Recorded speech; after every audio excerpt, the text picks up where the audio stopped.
Well, welcome everybody to the May 24th Town of Manlius Police Committee agenda. My name is Heather Waters. I'm a counselor in the town of Manlius, and I am welcomed by our police committee members and interim chief Jason Casalia, Counselor Nicholson, trustee Chef, trustee Kinsella, and trustee Felicity. So we are here also with Allison Weber, our town clerk.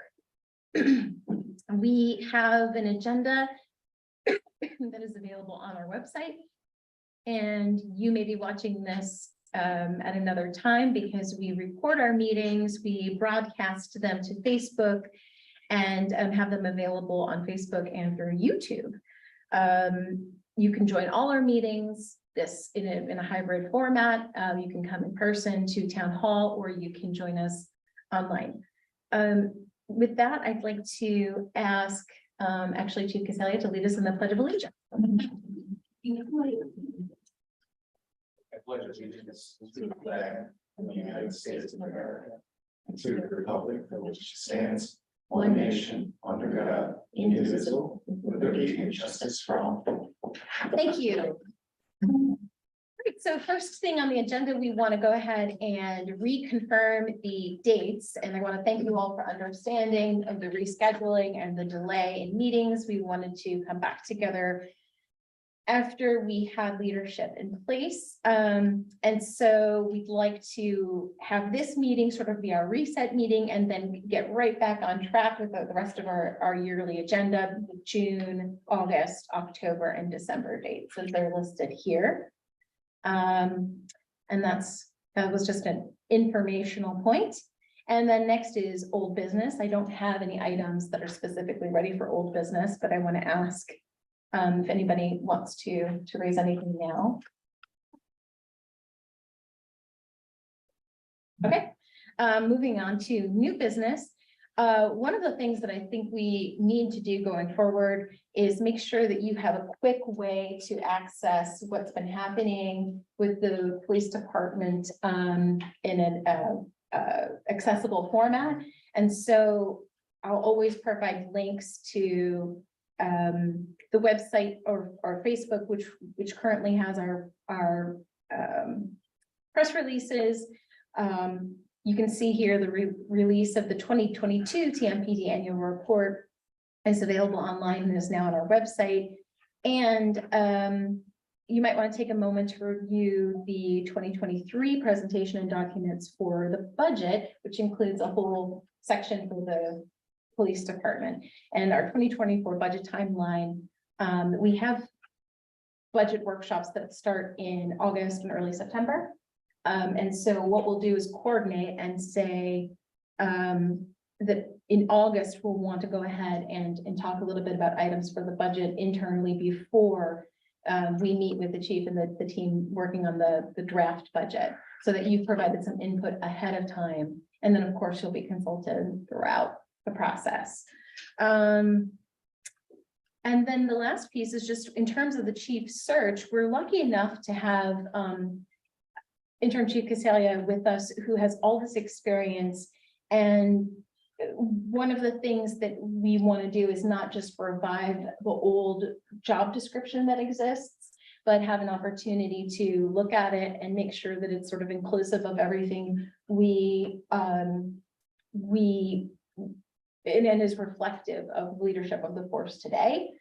So that's something that we would like to discuss with you, and Jason is going to take that on as part of his comments today, I believe.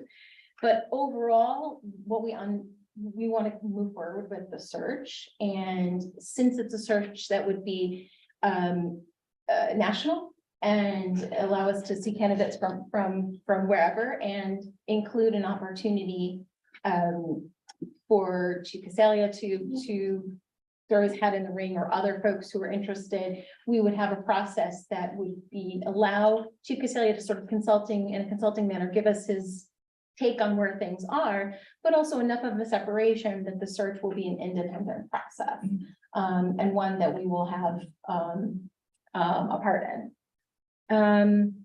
That's what I've got so far. Are there any questions? So when does the search begin? We're in a position to start looking at the job description. I mean, we're in a search now, basically ostensibly. We have 90, with your initial appointment, we have 90 days. Yes, if you don't mind, Not I at can all. talk a little bit about the job description. I came prepared to do that. And so if you get to a point where I'm talking too much and we have to move on, just flag me now. Sometimes Not at all. No, that's great. I get focused. Please just take one and move that around. I'll send it to you electronically. I just wanted you to have something in your hands so that when we're talking about it here, it's easy to take a look at. That is the current town of Manlius Police Department Chief of Police job description. As it stands right now. I think in an exercise that I would recommend to the committee is an exercise in two basic questions. Question one is what do you want to see from your police department? And the second question is, what do you want to see from your police chief? And they are very connected, of course. What I suggest is taking a look at that, bringing it with you. I'll send it to you electronically, taking a look at it. And thinking about those two questions. I'll put that in the email I send to you. What do you expect from your police department? And what do you expect, or what do you want to see from your chief of police? And then branch off that second question or two other points. Qualities that you want in your chief and abilities. So when you take a look at the current job description, you see that first paragraph is really a paragraph engaging about the service area and the agency description. The second one is talking a little bit about a priority. We are setting forward a priority statement in our second paragraph there, which talks about accreditation. We are saying the level of professionalism that the current organization is engaged in is, we're the 1 percentile in organized national law enforcement. And the third paragraph talks about primary chain of command. What are the expectations? How does the chief fit into the chain of command of the town of Manlius? The general responsibilities that follow, they're kind of setting these strategic goals based on community need. But I think we need to look at what is the community need? What is our comprehensive plan? How do we fit in to ensure that we're meeting the comprehensive plans in the town and all 3 villages? And when they're set forward, the manner in which we set them forward should be in priority. And you look down through the work activities, and it talks about, these actions, include but are not limited to. And I break them down. There's policy statements, oversight statements, discipline statements, coordination statements, personnel, communications, operations. And then on the back page, you have experience and qualifications. And I think competitive candidates, we need to be looking at opportunities to be able to say, what are the following attributes that you want to see? Once you kind of establish in your mind what you want from your police department. You can go down through there, and I've looked at this extensively. I've looked at a number of organizations across the country that are similar in professionalism, size, and scope. The manner in which that we do business, that are connected to levels of accreditation. And then we have to start asking ourselves, what are those basic qualifications that we want? For instance, one of the first things that sets a tone in the manner in which this is built is 2 or more years of experience as a police chief in a police department of similar size. That immediately tells those people that work for you that they are not in consideration. Do we want to do that? Or do we want to build an organization with a strong succession plan and a drive towards leadership that internally can compete for this position over time? As you look at it also, we need to ask ourselves not only experience and qualifications, but what are some of the preferred qualifications that we would like to see? Here is what our basic qualifications may be, but here are some of the areas in which that we would prefer. So those are decisions in which that we can have a conversation about. You can also talk about different things like residency and in the levels of education, experiential credits, advanced leadership schools. And we can build into that. So what I would like to do is have you look at that, kind of digest some of that, digest those two questions that I asked you. And I'm gonna connect you to an email. We will kind of have an email discussion, kind of back and forth a little bit about that. I want your input. This is your product, not mine. I'm going to be the person that's going to facilitate this for you. And we'll go from there. We can come up with a draft fairly quickly. And I'm not looking for you to all of a sudden, I'm not going to turn to you and say, okay, you build this. I'm going to give you some opportunity. I'm going to give you different ideas and things in which I see they're consistent with progressive, transparent, professional law enforcement organizations from around the country. And you can weigh that and see, and we can come up and I will build drafts based on your suggestion. We can take a look at them and then when you're comfortable, introduce it and decide in which way that you would like to go. Does that sound good to you? Yeah. Thank you. That wasn't mine. Thanks, Dan. I appreciate that. We do not have correspondence that I am aware of. Allison, is there anything new that's come through? No. I will make mention that tonight at the town board meeting, we are going to be, we were asked to consider a proclamation in recognition of Gun Violence Awareness Day on June 2nd, next Friday. As were the villages, I believe, too. School districts, everyone really. And it's Wear Orange Day in order to recognize victims of gun violence. And so I'm really, really glad to tell you that we'll be voting on that tonight and appreciate the partnership from the TMPD. They will be, not only have they been recently with Captain Stanton, putting together tabling and educational programs around gun safety and storage through the Be Smart campaign, but they will also be acknowledging Wear Orange Day. So they will. Say again, what the day? It's June- The second. Yep, Well, what's it for? June 2nd for Gun Violence Awareness Day. Wear Orange is what they call it. And That's in quotes, Gun Violence Awareness Day. you got it. And Mayor Olson definitely has a draft of the proclamation for the villages. And if you want to consider it, and to join us. And then thank you to the TMPD for wearing orange. These will be available and I hope you'll consider taking one and wearing orange on June 2nd. So that's the only other thing I have right now. Before we move on, Chief, is there anything else in terms of an update that I left out in talking about the annual report, the press releases, the budget timeline? Is there anything you want to share? We have from the TMPD perspective?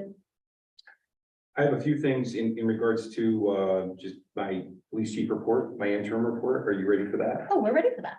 Thank you. So I just wanted to give the committee an idea of what my first 6-7 weeks have been, what I've been doing during that, and I'm going to again try to make it short.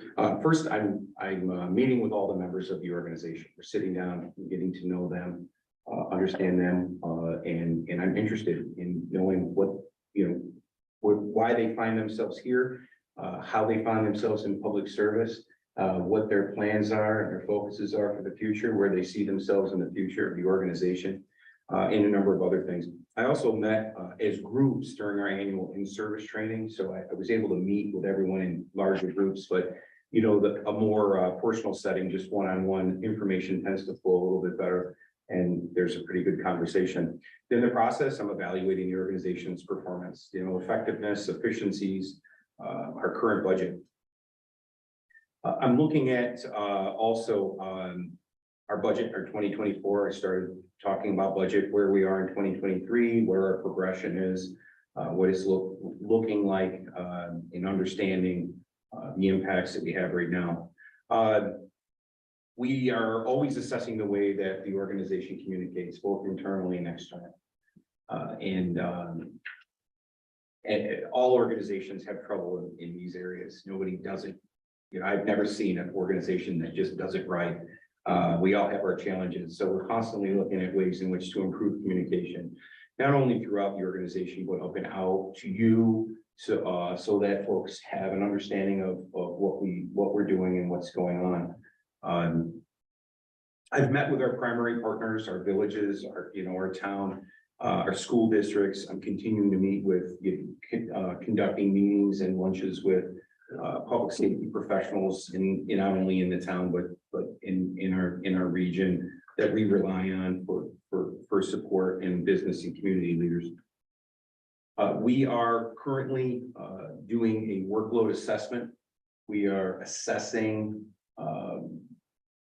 where we are relative to our staffing needs, calls for service, expectations of the community, the things that we do, the things that the community demands of us, the things that we've always done, kind of looking at all these different things, and putting together a report based on the International Association of Chiefs of Police and also the Police Executive Research Foundation's best practices on workload assessment and staffing. And then we're going to, once we have a report, and this is a report that's not just administrative built.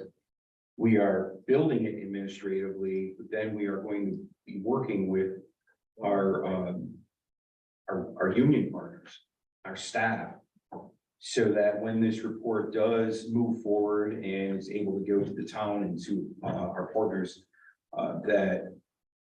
that we have an understanding of where this is coming from and an understanding that we're prepared to have a larger discussion. We currently have 4 in the academy. That is up July, I believe, is what we're looking at for graduation. We have 2 members that have given their 2 weeks notice prior to transfer. So right now we're going to be 2 down and 4 that'll be on FTO throughout the summer. That's going to create an impact for us, but we have instituted some changes in the manner in which they will do business. Commanders are all working an evening during the week. We'll work like a noon to 8 or a 2 to 10 to provide support in our busier times. Also, when the 2 captains, lieutenant, myself are on call, we work that weekend. At some point, we come in and we'll work a shift on the weekend. We'll attend roll call. We'll be working with our folks and just making sure that we're involved in what's occurring from a response situation. We have 1 candidate already in our process. We established a new 24/7 portal for transfers. We've advertised it, and we are continuing to do that. Our police department, quite simply, and I've said this so many times because it is remarkably true, is that we are a community service-based law enforcement organization, not just a police department that has a community relations unit. When we talk about we provide service with integrity that exceeds the expectations of our community, those are the things in which that are clear to our members, that continue to be professed throughout our organization in the manner in which that we provide every contact and every service at every time that is practical. We do that as the goal of our interaction with our community. That is in a sell to police officers out there that are looking to be the best they can in an organization that believes in high expectations in all that we do. Is it challenging? Absolutely. Do we have high expectations? Absolutely. I have high expectations of myself and those that work in our organization. But I believe that at the end of the day, we create an environment and a place in which that it's one of the reasons people live here. One of the strong reasons in which people decide to live in our community is safety and security that this organization has provided historically to. And I believe in them. Not just from a position of being here for 7 weeks, but also being a part of the organization for 21 years. Right now, we just conducted an educational presentation to the town board. We've been very fortunate to have great support, and I thank you for that. We are going to be providing like a 20 to 25-minute presentation at one town board meeting a month. And that includes questions and answers, just to provide education on what we're doing. And our members, and we're engaging our members to do that. I'm not doing it, I'm not speaking, I'm sitting and I'm listening and I'm evaluating. Our first one was on traffic, our traffic unit, how we do traffic enforcement, the things that we do, how people can make complaints about traffic and how we investigate them, which went very well. Our two members that conducted that were just phenomenal police officers, and they did a great job. Our next one we'll be conducting, and right now I think we're talking about the dates, and I think close to like June 14th, maybe, is presentation on school resource officer programming. So we're going to have school resource officers that cover both, one covers ESM, one covers FM, and we're going to have them in to talk a little bit about, this is what we do. This is what we do for the schools. This is, you know, where we fit in. These are the things we do and don't do. And they'll be there for questions and answers, because the demand for this type of connection between our school community, our law enforcement community continues to grow, not only in the town, but also across the county, throughout the state and the country. So it'll be a good opportunity to understand the program a little bit better for all of us. The next opportunity, we're going to be talking about our crisis intervention team training. So what do we do with our, CIT as a focus for our members to get them trained so that they are just better prepared to deal with today's situations. And a little bit about our expectations for our members in communication and how we look at de-escalation and managing complex situations. We had our open house last weekend. We had a fantastic turnout, great weather. It was a great opportunity to meet with our residents and folks throughout the community. Our members really enjoyed it. And I take note in that because when you deal in a career path that sometimes seems like the only constant companion is conflict. Conflict is what we deal with. That's our lives are consumed by conflict. That's what we do.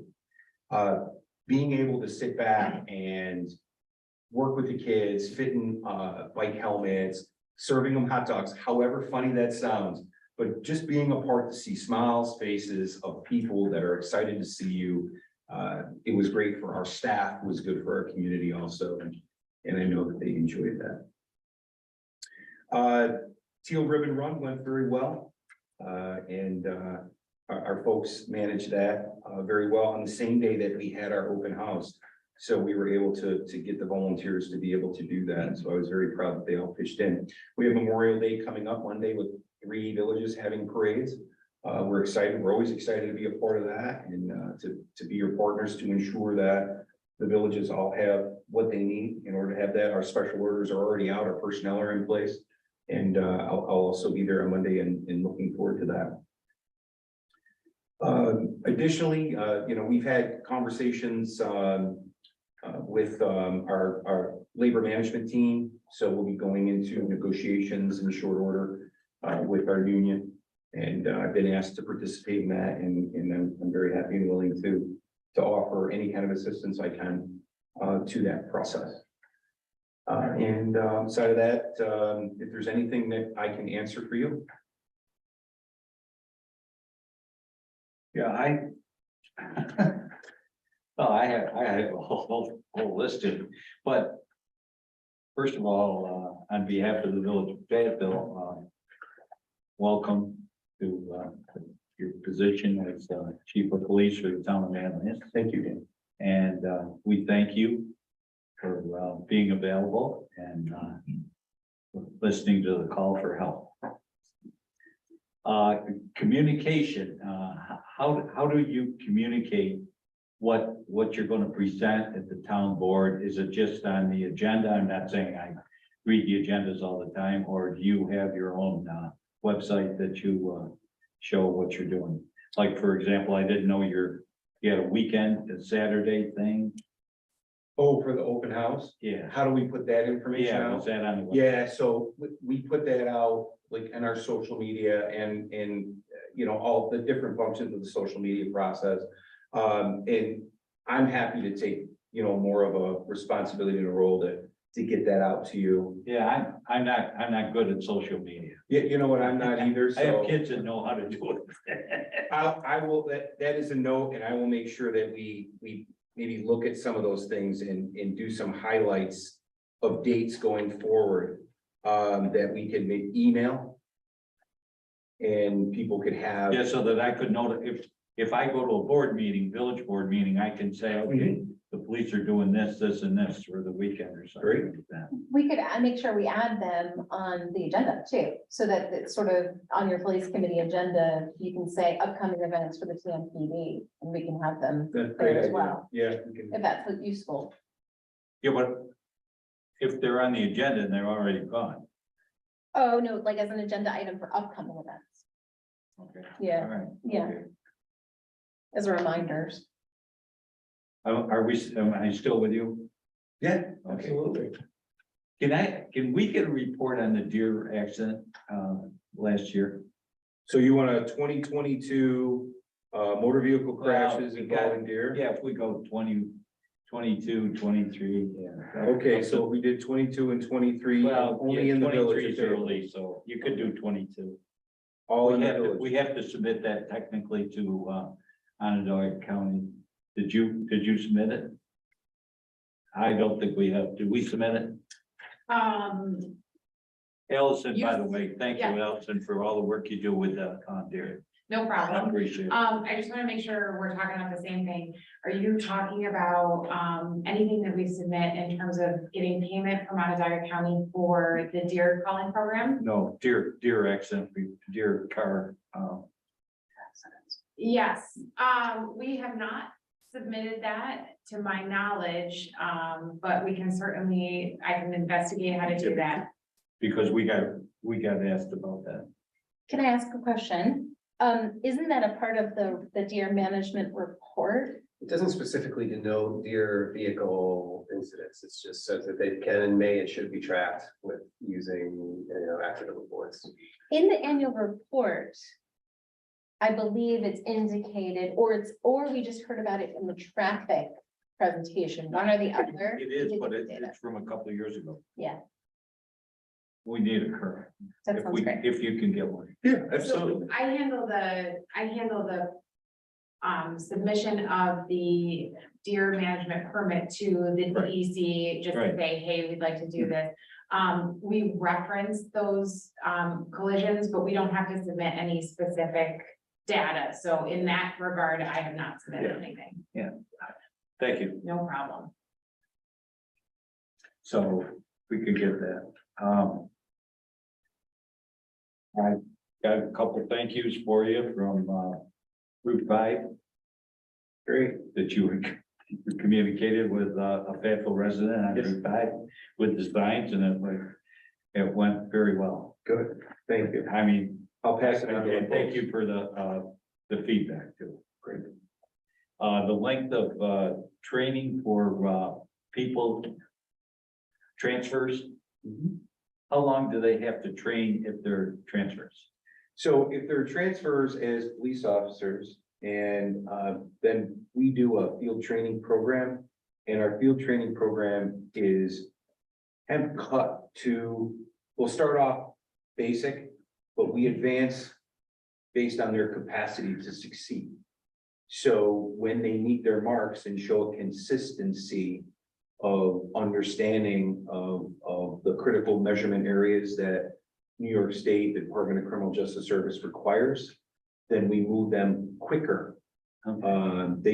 So if we have young police officers that come out of the police academy, we have I'm gonna say 14-week program is what I remember, maybe around that. And I'm cautious about it because our scheduling has changed, right? So Right. the schedule their officers at work have changed but it was always around a 14-week process in order to take someone who was brand new coming out of the academy and get them through the required Department of Criminal Justice Services field training program. That's not the case with transfer officers. I've seen transfer officers out in 10, 8, 6. Yeah, okay, that's what I was wondering. Yeah. Because you said that you're looking for those Yes. people to be available. So, and you have 4 now that are in the academy. We have 4 now that are in the academy Okay. All at the same level? at the same time in the same place. So Gee. we'll be busy training folks in the busiest part of our summer. Yeah. Okay, we'll get those transfer ones. What else do I have? I see I'm taking up the time that I Okay. thought you were going to use in the beginning. That's what I'm here for. I probably got a couple other ones, but I'll say that later. I got a couple other things. Not specifically questions. Real. You have something? I'm also. I echo trustee Gonzalez. You know, in a time of uncertainty, 6-8 weeks ago, there was a lot of uncertainty and some uneasiness. And when your name was announced as the interim chief, Manlius did a collective. That's good. So your reputation Thank you. precedes you, and we're grateful that you're in the chair. Thank you. In the past, we talked about a recruitment program to entice people to come work for the town PD. What's the state of that program, if there is one? So when we talk about transfers? Yeah. Okay, so transfer candidates, our recruitment program involves certain amounts of monies that have been set aside when they reach certain benchmarks that total $6,000. And that's paid out, I think, in $2,000 increments at these certain benchmarks that they would receive. Right? So additionally, I incentivize our members because our members are the greatest recruiters. They're either your best recruiters or your best unrecruiters. Right? So I incentivize with them to provide, not only to find great candidates that fit what we're looking for. They know the best about what our expectations are. They know the inside of the organization and how we function, how we rate success. And our rating of success may be a little bit different than other organizations, depending on where they find themselves. Our community connection is significant to our rating of success and how we work and what we do and what we say and how we do it.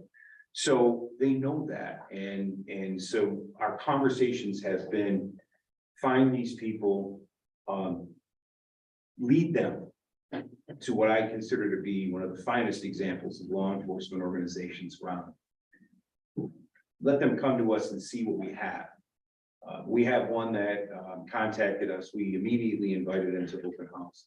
We're offering the opportunity to take a ride along. We're offering the opportunity to just meet with our members without any supervisors or command staff around. Find out for yourself. Like in any relationship, they have to want to be there. It just can't work for one side. It has to be together. And our officers, I look for them to provide that mentorship and that investment in their career going forward. So I incentivize to them the opportunity for time off when they first bring someone on, and then I incentivize while they're on FTO to provide that. I'm not paying them as a gift or giving them a gift. I'm giving them time to say, this is an investment. I expect you to invest your time with that new officer to ensure their success. Bumpy roads on FTO, everybody has them. Let me help you. Bumpy roads as a new officer. How do I handle this? How do I manage this? Let me help you. So that's what those expectations are. So we'll see. It's a brand new piece. We just did a 24/7 portal on our website, and then also through our social media that would allow you as a transfer candidate to just get on, immediately send an email. It comes to us, we respond, we immediately contact you, want to have a conversation with you, and then give you an opportunity to start our process electronically. Right then, right there. And a lot of the questions that we would be concerned about in a transfer candidate come out during that time? Fairly quickly? I'm sure what used to be a passive process where you could just say, we're open, we need somebody, and the candidates flood in. It's not like that anymore. You have to be actively recruiting. And it's All the time. and you gotta use the whole department for the recruiting, so sounds terrific. Thank you. We found that, you know, I go around the country quickly and have for 20 years and looked at how organizations have ventured off into recruitment. And what I saw was specific units of people that were designated to go and do these things. But the real reality is that recruitment begins with every single member, the way they conduct themselves, and the relationships that they have, but also their relationship with their employer. It's my job to ensure that those high level of expectations are met, but that I provide the support to them so they can be successful. And I believe when you do that with your workforce, when you give them what they need to be successful, you encourage them, you mentor them, and you give them clear expectations they can meet and advance themselves, even to higher levels in which maybe they themselves thought they could reach. Those things pay off. And when they pay off, they also allow them to branch off and say, come and join me here. I'm in a good place. And that's where we're focusing on right now. Appreciate that question. Anything else?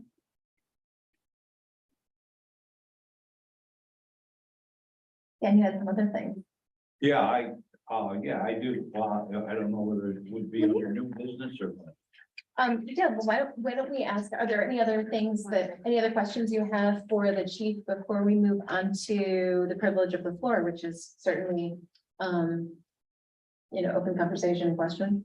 If it's under new business, so, Oh, yeah, we jumped out of, new business, okay. but we can put something in there, no problem. Well, I just want to remark about the events of the past 5 months. And I just wanted to explain to you that 40 years ago, I sat on a village board that some of you were babies, some of you weren't born, so was a conflict to me to not have a police force, our own police force, our village police force. But I was convinced, and there was a couple members of the Manoa, and maybe one from the town, from the village of Manlius, that the best way to go about this thing was to let's do it.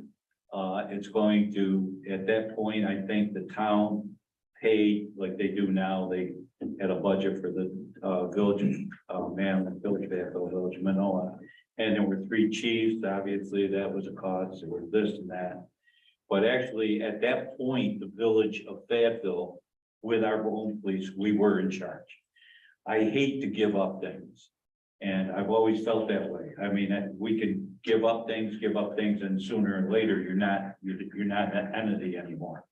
And I feel that the things that we have to offer to the residents of the village of Fayetteville are very important. Therefore, it is very important for us to keep our identity. So anyway, there was a great amount of discussion between the mayors and the supervisor of the town of Manlius, and they came up with, it'll be less money for everyone involved. It will be a better, more efficient police because we have more people involved, this and this and this. But then in many meetings, I think this is my 5th term on this.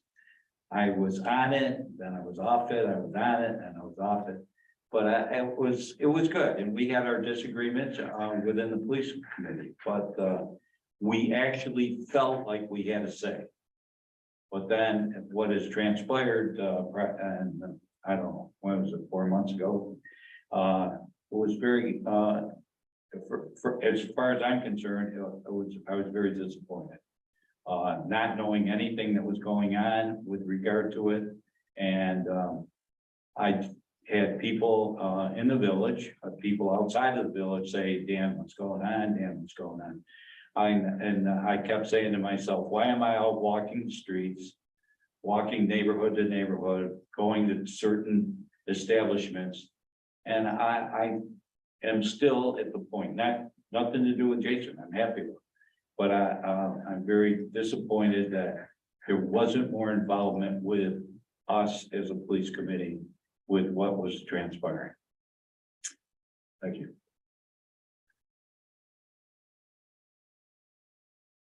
I would just like to step on board with Mr. Kinsella about this, is that it was very tough when you have your own residents in the village come to you asking for answers.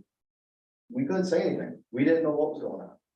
And I was embarrassed that I couldn't give an answer to a resident at the time of what was going on with the chief, what's going on with the department, where's the department going in this so-called new direction?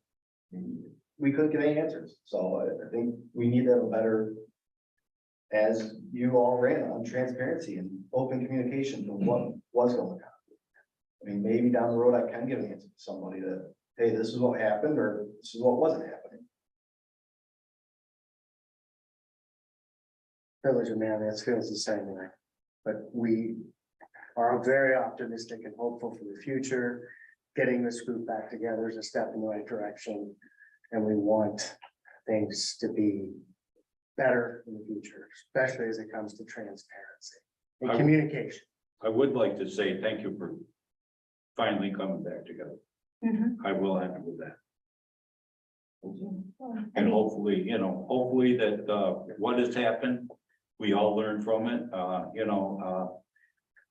I don't know. I feel better. I mean, I was happy when I found out there was going to be a police meeting. I'd be happy to acknowledge everything you've said and appreciate it. I think it's important, based on the original agreement that you came to over 40 years ago, to know that we are interdependent, and particularly in the case of the police department, we have to work together. It was really quite a learning experience to understand how an HR personnel dynamic fits in with this particular committee. It was in conflict to be able to talk about, particularly from a personnel perspective, anything related to the chief ahead of the chief basically having his own personnel conversation with the board, with the town board, with the employers. I can imagine that was really surprising. I know that this board has not managed personnel issues previously, but has been involved, of course, in the search for a chief, which continues. I'm glad that the mayors sat down with their council and with Tim to talk about the police agreement recently. And I know that we're going to have a conversation again about updating the agreement and doing that together. When it comes to the idea of new direction, I think that phrase is really about the fact that publicly the communication between our chief and the board was breaking down in public. The press, it was breaking down in my view. And so I literally think that when we talk about new direction, there isn't a mystery, and there isn't a big plan other than what you've heard from Chief Casalia, to have all the things that interim Chief Casalia said. That's what I know has been discussed. So the things that you care about and want to see happen, I don't think should be in conflict with anything going forward. It was, yeah, so, and I can't imagine how difficult I know how disjointing it was. I got a lot of people being concerned about the fact that there was this leadership change that they weren't expecting. I can acknowledge it too. I mean, it's frustrating as well on the employer side, so the confidentiality requirements around personnel issues like this are for both the protection of the agency, and also the individual who is embroiled in a potentially life-changing employment decision or consequence. And so I share the frustration with an inability to speak about it as the employer of record. With respect to the new direction, I mean, some of what Chief Caselli was referring to earlier is an opportunity to participate in that very thing as we discussed the job description and the search for a new chief. Jason referenced, first two paragraphs and really the statement of vision. This is our direction, if you want to call it that. And so I'm also, I share Dan's optimism that, reconvening this committee and, the air is clear. There's no need to regurgitate the tensions of 4 months ago. The facts remain the same. But I too am optimistic that this group can really do a good job with moving forward for the security and safety of all the residents of the town of Manlius, including all 3 villages. Thank you. Thank you. I, with regard to those remarks, I just hope that what did happen is, okay, it's over now, okay, but what did happen? If a situation like that comes up again, I think that the police committee should be in somewhat, I totally agree with you, employee confidentiality is very important. But at least say, this is where we're going. And if you don't want to give any specific reasons, at least we would know that what's going to happen. It's one thing to be a village trustee and look in the paper and say, oh, look at this. I have one more question. Yeah. Unrelated to that. Sure. One of our discussions last fall was about mutual aid agreement. Mhm. What's the status of that? Yeah, I'm glad you brought it up.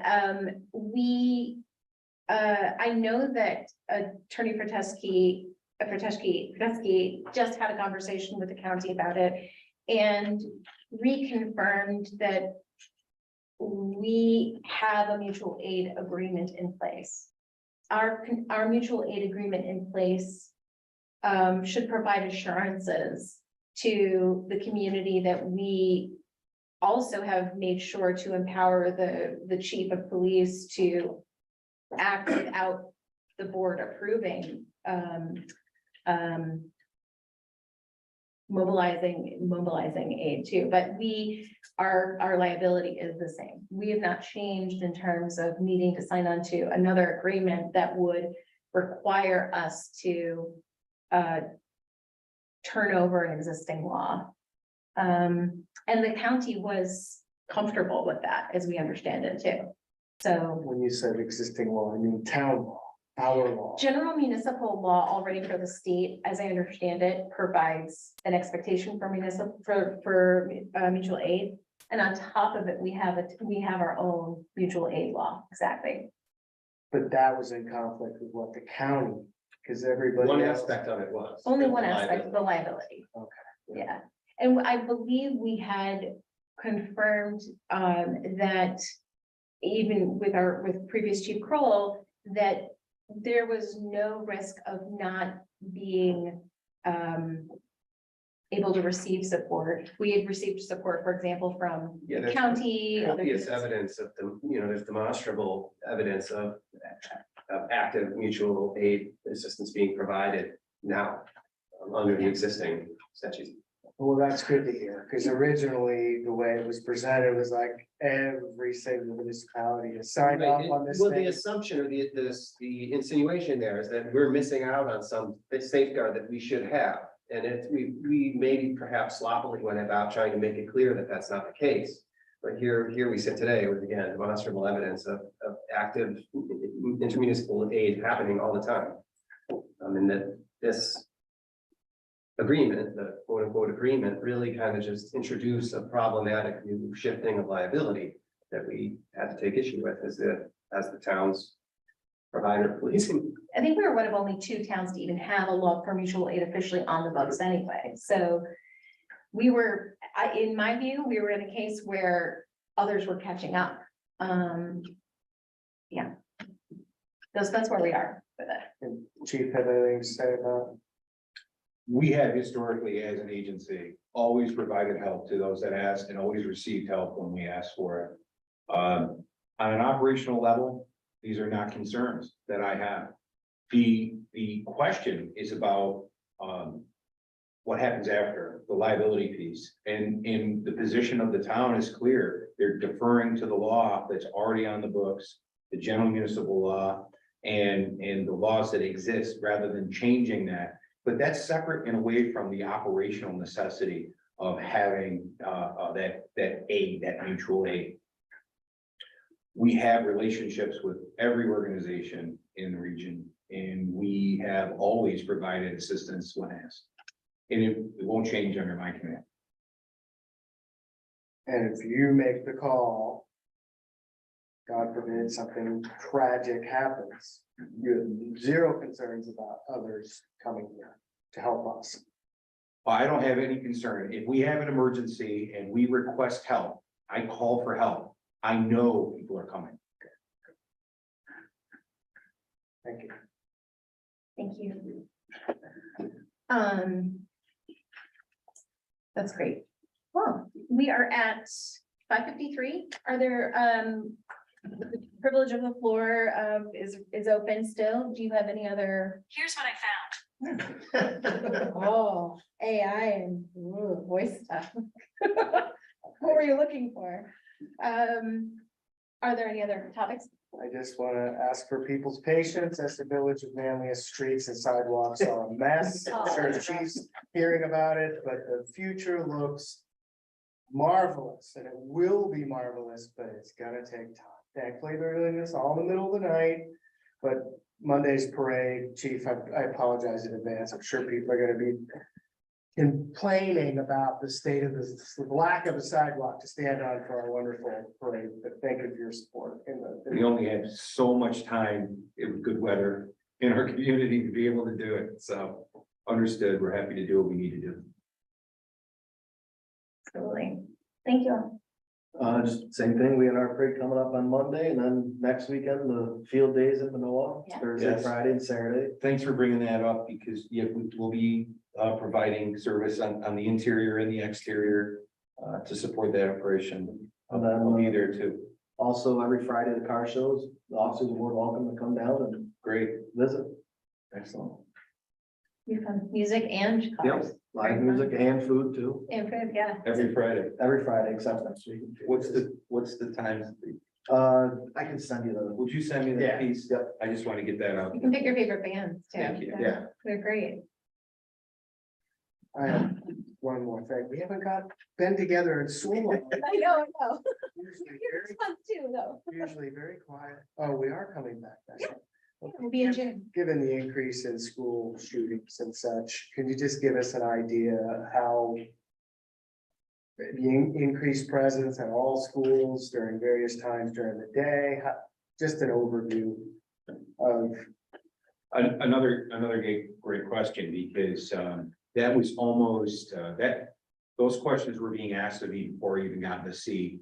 And we've been working with all three school districts. So we have three, and making sure that we're connecting and helping all three of them in their areas of concern. Initially, one of the areas of concern were from our school districts that had coverage by our SROs, but certain schools did not have coverage. And they asked for us to provide some just assistance in that area, knowing we couldn't just post somebody. But we just created property checks and encouraged our members throughout the day to stop, drive through, stop, do their paperwork, show themselves, not be afraid, walk right in, say hello to the school staff. We continue to do that with Immaculate Conception.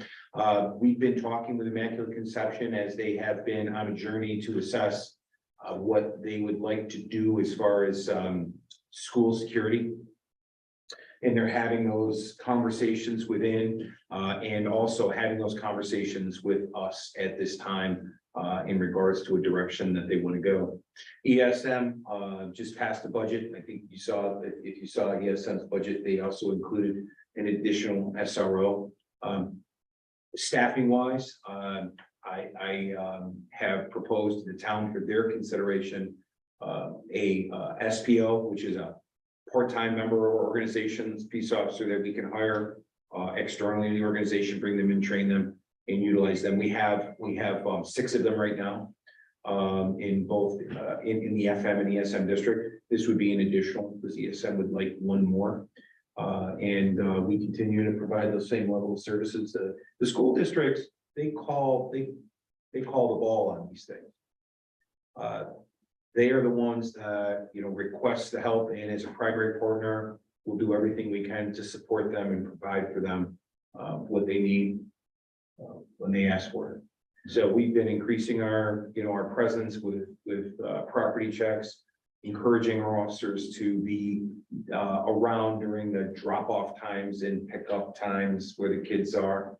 Our SROs and SPOs that are in the schools are blended within the school district so very well that it's seamless. They are really a tool on the tool belt of the school principal at any time to manage crisis. And we have these small little crises that go on in those school communities all the time. You see Dan smile, he knows. And we address those with the school and in the manner in which that we can best serve. So. May I suggest that, because the SRO presentation will be in June, the town board, we get a link to the police committee of that presentation so that you're able to review it before we meet again. And also we could send the traffic presentation as well. Sure. To you, so feel free to read. Yeah, because we'll give you the timestamp and so you can see how it's from here to here, and it's great. You get to see the officers in action too, it's great. If I may, just in closing for my remarks, we have, during the week, we have members of our command staff that I talked about that are working. They will be popping in to visit you during your meetings. To be there, to introduce themselves, to captains and lieutenant at different times. They'll be there to introduce themselves. They're there for you. So if there's questions, concerns, please voice them to them. They're there for you. They're there for those people at the meetings also to just provide any kind of service that we can. But we're always just a phone call away, email, text, have my information. If there's anything I can do for you, just contact me. Thank you. Thank you so much, Chief. With that, may I have a motion to adjourn? I'll make a motion. Okay, great. Thank you, trustee Chef. And a second, Counselor Nicholson, all in favor?